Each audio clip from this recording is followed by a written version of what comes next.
Μαλάκα μου πήθηκε όταν μου...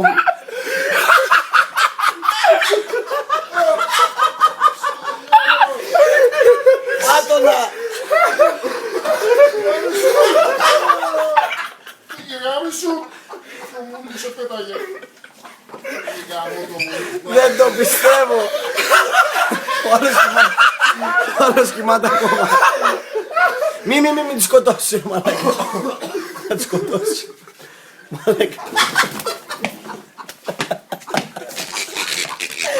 Απίστευτο! Αδαμόπουλε! Θα κάνει πάνω του μαλάκα. Ο Αδαμόπουλος μπορεί και να κατουρήθηκε. Ο Μίτσος είναι ο καλύτερος, δεν στο να. Παιδιά, ξύπνησε αυτούς ή ξύπνησε. Εντάξει, άστην εκεί. Εκεί δεν μας ενοχλεί, παιδιά. Πανάτσι. Κουτσούλα λίγο τα παπούτσια μου, ρε.